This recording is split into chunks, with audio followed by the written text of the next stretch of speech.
Holy Toledos, welcome back, ghouls and goblins. I hope you're all having a magical day. Thank you so much for taking the time to support the channel. It's a 2022 updated farming guide for Magic the Gathering Arena. We've had some economy updates, which are fantastic in my opinion. More on this later as we break down exactly what you need to know as a free-to-play individual, a veteran, someone looking to gem out and spend money on the game. Whatever your angle is, we've got you covered in today's video. But before we get there, look at this bad boy. And literally packed by goblins is what this says. Shout out to Beetle and Grims. Oh my god, this box is heavy and, well, it's actually bigger than I am. Oh, where'd HGG go? You know what I mean? This thing's fucking huge. Holy Toledos. Unfortunately, we can't open it for a few more days. So stay tuned for that. And we're going to dive into that. Holy. That's a big boy. So shout outs to Beetle and Grims. I know they have a large selection of goodies available for you if you want to check out their website as well. And stay tuned, like I said, for that opening. You know, that's going to be a box opening. Anywho, it's the farming guide. It's what you showed up for, right? So looking forward to completing our newest set, the Streets of New Capenna in style. And really, what's it going to take? So let's find out more. It's this freaking guy with the spreadsheets again. He literally won't give it up.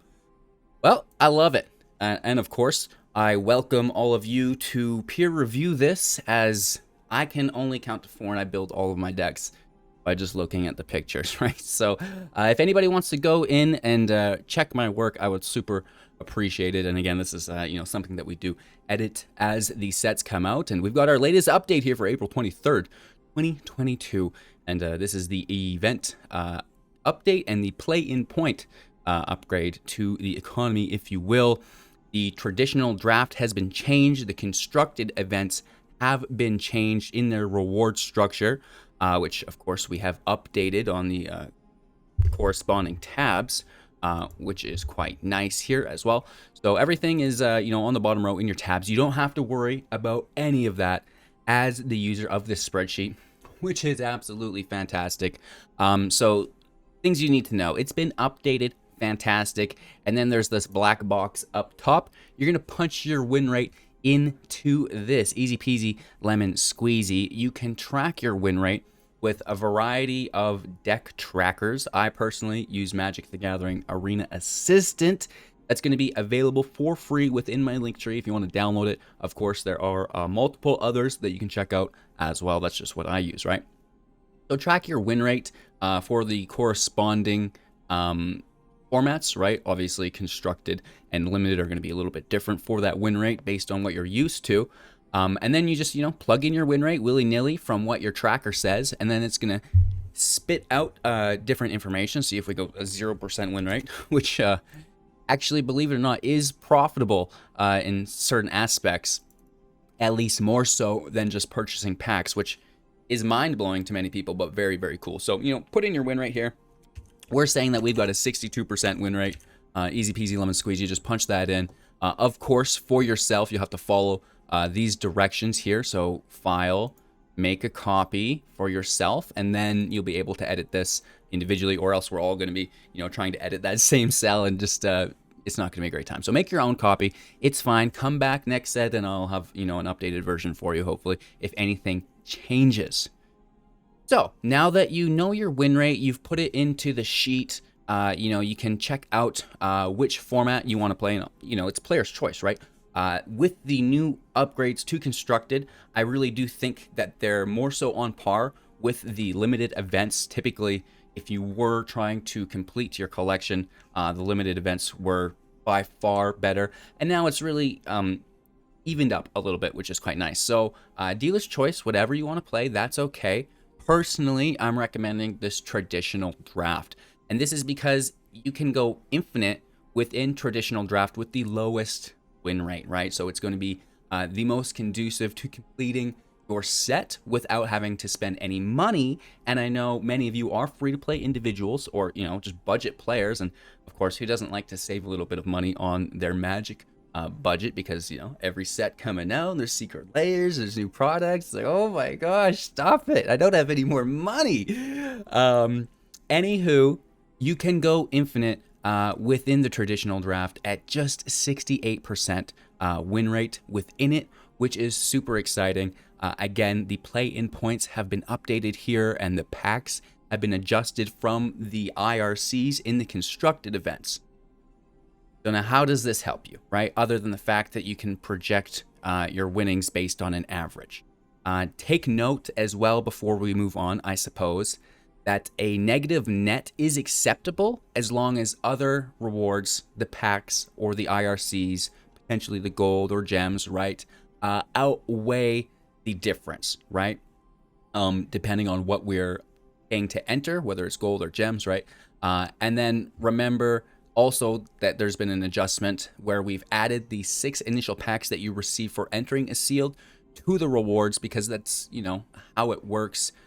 Basically, there is no duplicate protection on them. However, when you're new to a set, there is almost a 0% chance that you will need that duplicate protection, and we are only playing sealed at the beginning of set releases, right? Or you know, about 90% of the time.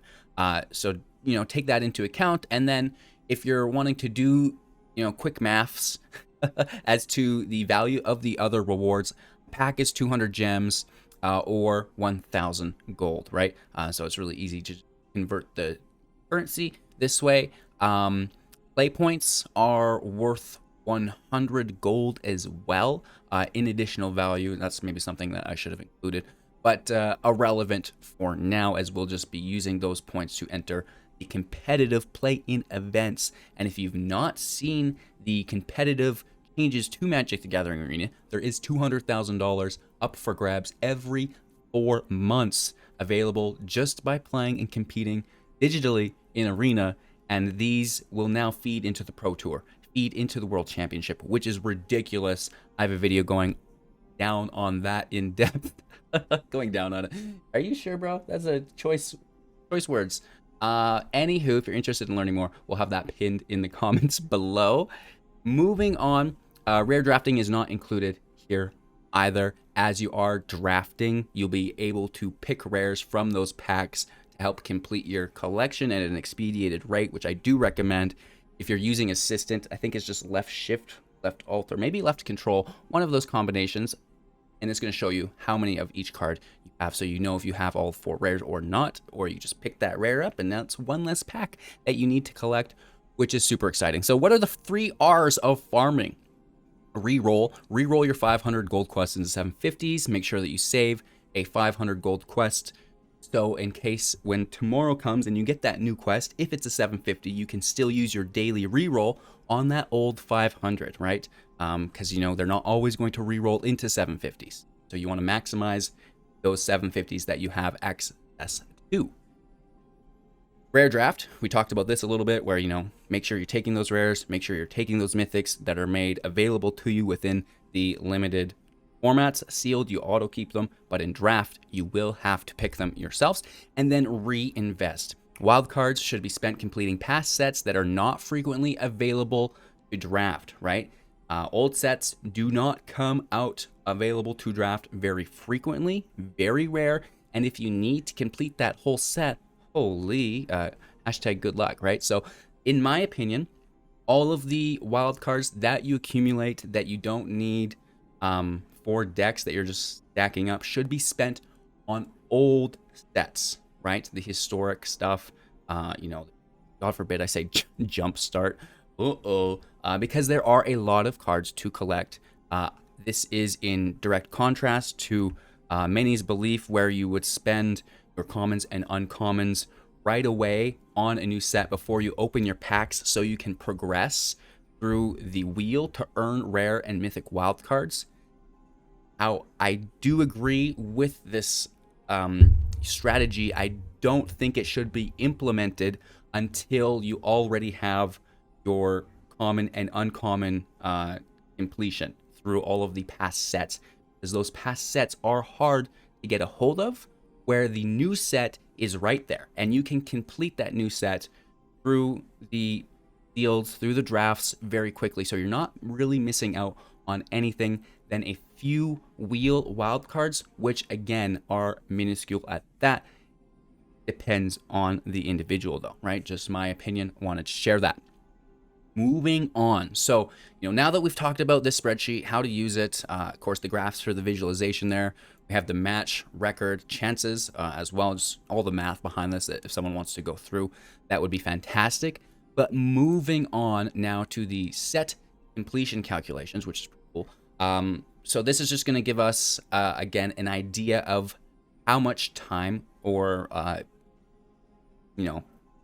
chance money, depending on the individual, we will need to invest to complete our set, right? Easy peasy lemon squeezy. So, entering in how many of each card there are within the set here, commons, uncommons, rare, mythics.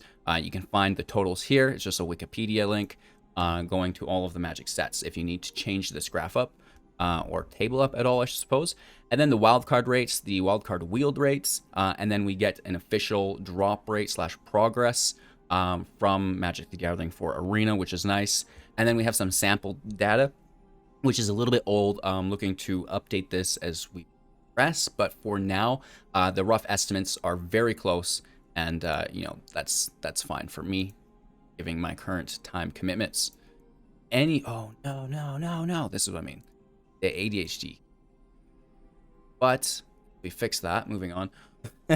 There's the wheeled wild cards, and then the individual cards that you're getting from the sample data, right? Just like the totals added up, which is fantastic. And then ignoring the vault and wilds, how many packs will you need to complete the set, right? So if you're looking to complete your rare set, you're going to need, just south of 300. If you're looking to complete your mythic set, you're going to need 700 packs, which is gosh darn ridiculous. And we now get the new packs, right? We have the mythic packs for an additional 300 gold, coming with a guaranteed rare wildcard or a mythic, which is super exciting, right? So you switch to mythic packs after your rare set is complete, right? So you can either buy, roughly 75 mythic packs, because some of those packs will have rare wildcards in them, right? We've not dialed in this math yet, but, rough estimation is close enough. At 97,000 gold, right? Still a good chunk of cash, or 400 regular packs at 400,000 gold, right? That's what it used to be like before the mythic packs came out. So that is like saving 300,000 gold, complete your mythic set, which is absolutely bonkers. And of course, this is without spending those wild cards, which could, if you wanted, reduce that down a little bit. But why not spend those wild cards, like I say, on the historic stuff, on the stuff that you can't access right now? Moving on, and now this is to many players' delight, the free packs. How much do you really get in the game just by playing it for free? And well, we've got our daily gold, mastery pass, a play code for the set, and then season rewards. There's some assumptions here for those. Of course, 4 wins a day, your quests that you're trying to reroll every day for an average of 600, completing your mastery all the way, using the play code, and then getting gold in limited and constructed, right? Not unobtainable by any means. Casual player can definitely achieve all of these things. And if you do so, you're going to get a whopping 160.5 free packs per set, which is really cool. And then, we can subtract that from our totals, and then the needed packs for completion, 138 here, and then that 543, which is ridiculous. And again, this is why we switched to the mythic packs, because instead of needing 400 packs, we'll only need 75. So even though they are more expensive, we're saving gold in the long run, which is quite nice. So now that you have all of this, kind of under wraps, you understand what everything is. You've double checked my math, and we've fixed it all for future uses. How do you combine the two to project, where you're looking to go? Really easy, right? You can take, how many packs you need, right? And then you can add up your rewards for your win rate, right? So for example, say we're doing traditional draft. Every time I do this draft, I'm getting, 4.91 packs. I'm getting 1,500 gems, right? And that is a net gain of 1, which is really exciting because I had to spend the 1500 on it. So basically, every time I do this event, I've just gained, with my win rate, 5 packs for free and paid for my entry fee to the next, right? So, how many packs do you need? Divided by, however many packs are earned per event. And of course, you may have to balance this if you're net negative. But again, that's an equation that is dependent upon your win rate and which play mode you're in, because the reward structure is different, obviously. However, it is enough information for you to be able to plug it in for yourself, which is super exciting. The easiest example that I can do for you without having some crazy equations build, which again in the future we could potentially do, but I don't have the time for it today. I'm only one individual, holy Toledos. But the greatest example that we can provide is 68%. It's gonna net gain 1 gem. This means you go infinite. You're not losing gems by playing. All you're doing is getting those packs each time, which is super exciting. And remember, this is 5 packs without the rare drafting being included, and you can get more rares and reduce that number of events that you'll have to do through the rare drafting, which is super exciting, right? So for this example, I need 140 packs to complete my rare set, and then I would 140 divided by 5, whatever that is. And now I know how many events I'll need to do to complete my set. Of course, remember to save your unopened packs, right? Don't open your packs as you get them. Monitor your set here, and we can show you how to do this. All right, so we switch over to Arena. So this is Magic the Gathering Arena Assistant. It opens up for me whenever I open the game, which is fantastic. So I go to my collection, whatever specific set we're in. I can see how many rares I need left in the set. So, for example, or maybe we need a real set, but I have almost all of them. For Amonkhet Remastered, for example, I still need 41 more rares, so I wouldn't want to open my packs until I have 41 packs, right? Because when I am opening the packs within the draft, I am able to rare draft to pick that rare for my collection, because that is net gain positive, as in opposition or in contrast to opening those packs, and now your rare that you get for your draft pack that you're all picking from is one that you already have 4 of a kind of, right? So there's no duplicate protections on the packs that you pass around and pick from, but there is duplicate protection on the packs that you open organically from buying them from your rewards, right? So you want to leave those packs until your remaining rares are equal to the number of packs you have. In this case, 239 out of 300, that's 41 more rares that I need, and I would want 41 packs in my collection and open them all at once so I can take advantage of the duplicate protection and not get any duplicates, right? I know this is one of the more complicated things to grasp, but watch the video back again. I'm sure my incoherent rambling will make sense eventually, but that is how it is done, right? Easy peasy, lemon squeezy. And if you follow all these tips, you're going to be met with quite a bit of success. So if you're new to the channel, make sure to show a little love with a thumbs up. You can, of course, share the video out to your your play groups, whatever it happens to be. Anyone who really enjoys Arena and is looking to get the most out of it with putting the least amount, or more so the appropriate amount of energy, whether it be financial or time, into the game, because it's a different balance for all of us. And again, I think awareness is key, because it may seem more overwhelming than it needs to be. Enter your win rate. It will give you your rewards. You can track how much you'll need. Take into account, just as final thoughts, the total free packs will take the entire set to accumulate, right? From day one to the last day.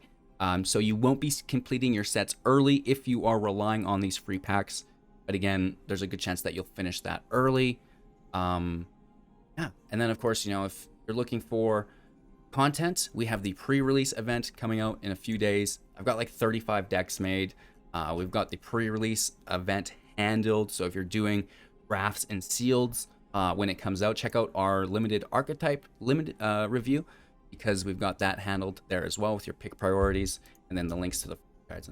So we've been busy. You know, there's a lot to get through here, but at the end of the day, you're having a fantastic time doing it. So again, if there's any adjustments that we can make to any of the spreadsheets, let us know in the comments. Make sure to like, comment, subscribe, share this out. And yeah, stay tuned. We're gonna be opening up this Beetle and Grimm's box. Oh my god! Holy, is this filled with rocks? I know it's packed by goblins, but you wouldn't do that. Goblins just crushing your guys' shipping rates. I cannot believe it. There's some stuff in there.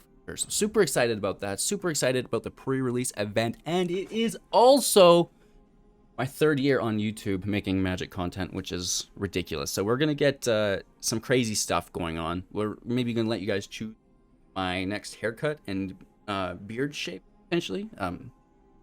That's probably regrettable, but that and many more things coming up in just a few days. So enough rambling. Have a magical evening, everyone. Soon in the next.